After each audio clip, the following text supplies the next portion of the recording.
Olá, meus queridos alunos do oitavo ano, tudo bem? Aqui é o professor Gabriel, espero que vocês tenham feito os exercícios do capítulo 5. Agora iremos dar prosseguimento ao nosso assunto, o Império Napoleônico e a Revolução de São Domingos. Destarte falando quando Napoleão chega ao poder e dá um golpe no diretório.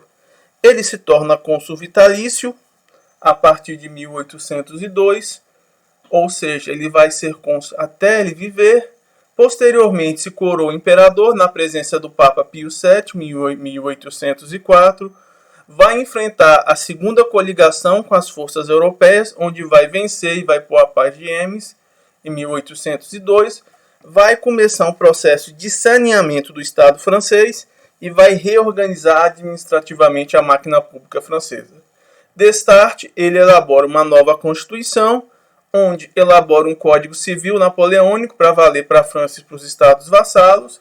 Vai enfrentar mais uma vez a terceira coligação, uma tentativa frustrada que ele vai fazer de invadir a Inglaterra, mas não vai conseguir, mas vai vencer no continente a Prússia, a Áustria e o Sacro Império Romano Germânico. Destarte, no intuito de derrotar sua maior adversária, que era a Inglaterra, ele vai fazer o Decreto de Berlim, ou conhecido como Bloqueio Continental de 1806. Ele acabou proibindo os países de negociarem com a Inglaterra no intuito de prejudicar a economia inglesa, ou melhor, quebrar.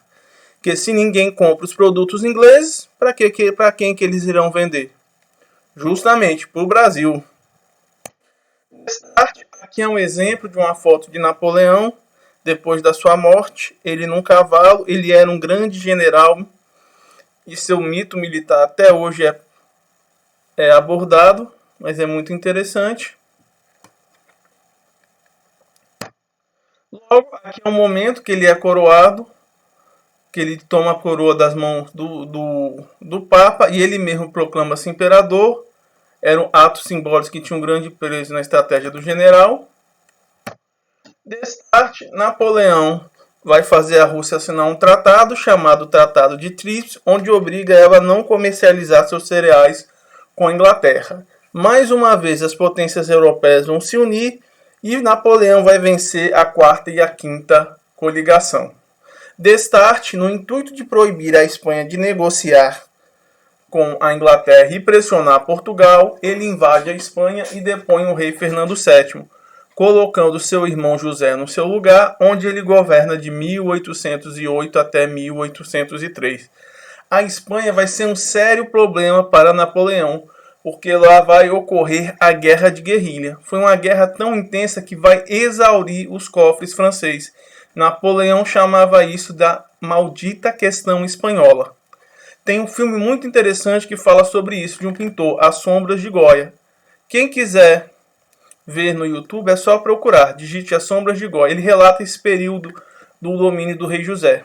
Vai ter dentro do continente americano, das colônias americanas, o processo de independência e movimentos de emancipação da América Espanhola. Em Portugal, isso vai trazer sérios reflexos, porque Napoleão vai fazer de tudo para proibir Portugal de negociar com a Inglaterra. Portugal era um forte aliado dos ingleses. O que eles fazem? Chegam a dar um momento que Napoleão se cansa, encaminha o seu general Juno para invadir Lisboa, fazendo a família real fugir de Portugal para o Brasil em novembro de 1807, pessoal.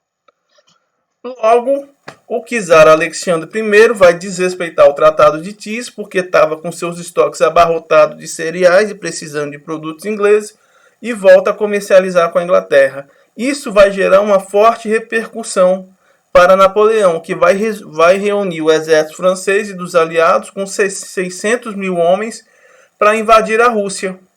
E o czar, percebendo que não pode bater de frente, ele vai realizar a política da terra arrasada em 1802. Esse exército de Napoleão era chamado do Grande Exército. Logo, as tropas russas começam a recuar para o interior do território e destruindo tudo que o inimigo poderia utilizar. Logo, Napoleão vai invadindo a Rússia, chega a uma Moscou vazia, sem suprimentos, assim não resta o que fazer. Decide recuar para a França. Quando ele recua, ele vai pegar o inverno russo, que era muito temível. Isso vai chegar causar sérios danos para o exército napoleônico, onde boa parte do seu exército vai morrer por conta do frio e doenças relacionadas a ele. Logo, Napoleão perde a sua força militar, dando uma oportunidade para os inimigos derrotarem ele, na Sexta Coligação. Eu vou citar para vocês um livro muito bacana que cita isso, tem até o filme Guerra e Paz, de um escritor russo chamado Leon Trotsky, do século XIX. É um filme que fala da invasão francesa a partir dos olhos da aristocracia russa. Quem quiser ver, tem no YouTube. Descarte, aqui é um quadro de Napoleão enfrentando o seu maior inimigo, o frio russo. Moscou incendiada, que os russos deixaram Moscou toda incendiada e sem suprimento. E a Sexta Coligação. Países como Prússia, Inglaterra, Rússia e Áustria se juntam para lutar contra Napoleão. Essa batalha é chamada de Batalha de Leipzig, ou chamada de Batalha das Nações, em 1803. Napoleão perde essa batalha, abre mão do trono francês e aceita o seu exílio na ilha de Elba, no mar Mediterrâneo, em 1804. Planejando e tramando uma mudança, Napoleão foge do exílio em 1815, reassumindo o poder e lutando contra a Sétima Coligação, sendo derrotado na Batalha de Waterloo, na Bélgica, pelo Duque de Wellington, da Inglaterra. Seu governo durou apenas 100 dias. Com medo de Napoleão retornar novamente ao poder, ele acaba exilado no meio do Oceano Atlântico sob a escolta inglesa permanente e morre envenenado em 5 de maio de 1821. Hoje, com as técnicas físicas e químicas, pôde-se observar, fazer essa análise. Ele foi envenenado com arsênio, provavelmente pelos ingleses que tinham medo de Napoleão retornar ao poder. É muito interessante. Outro livro bacana que fala sobre isso é o Conde de Monte Cristo, de um francês chamado Alexandre Dumas. Quem quiser dar uma lidinha é bacana. Ele mesmo escreveu também Os Três Mosqueteiros. Aqui é onde Napoleão foi parar no seu segundo exílio. Enquanto Elba era no Mediterrâneo, ele foi parar no meio do Oceano Atlântico, na ilha de Santa Helena, entre a África e o Brasil. Ou seja, para fugir daí seria muito mais difícil. Regulamentar a volta da derrota napoleônica, dessa segunda derrota, vai se fazer o Congresso de Viena, que vai ocorrer entre maio a junho de 1815, para discutir a situação da Europa pós-napoleônica e a restauração das monarquias europeias. O Congresso de Viena era presidido pelo príncipe Metternich, o czar Alexandre I, Frederico Guilherme III, da Prússia, o Duque de Wellington e Carteret, representando a Inglaterra, e o diplomata francês Charles Maurice Delory-Périgord. O resultado vai ser 3 princípios básicos. O princípio da legitimidade, as famílias reais deveriam permanecer no poder.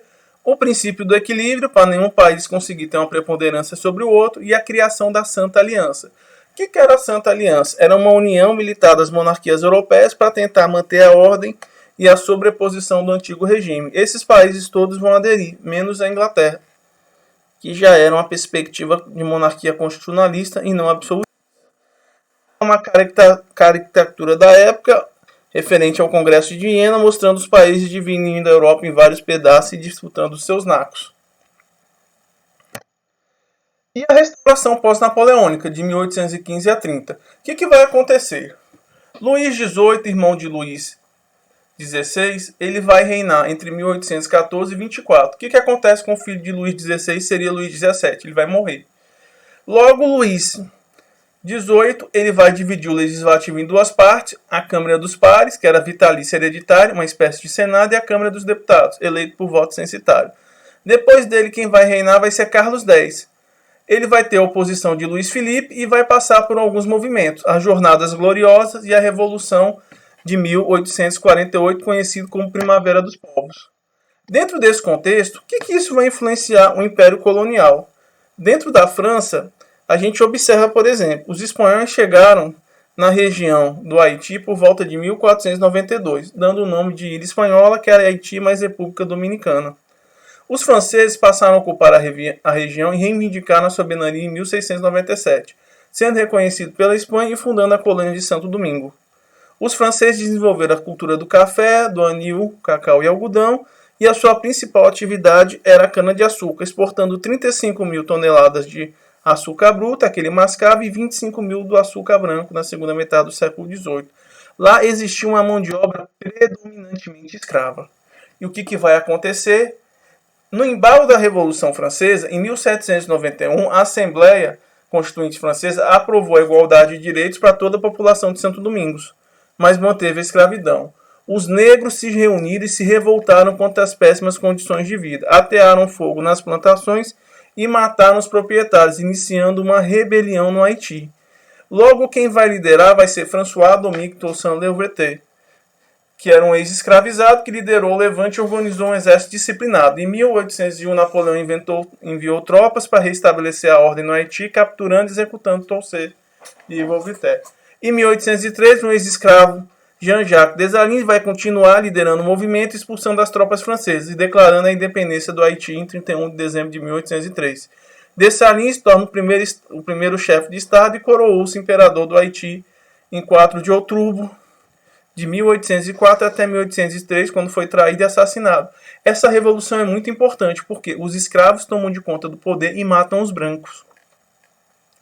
O maior medo dos proprietários no Brasil era acontecer a mesma coisa, os negros matassem os brancos e tomassem de conta do poder. Aqui está o Haiti.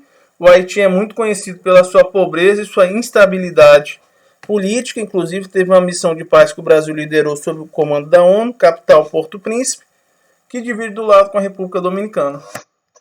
Aqui é François Dominique Toussaint Louverture, que vai viver de 1643 a 1803, e Jean-Jacques Dessalines, coroou-se também imperador e primeiro rei.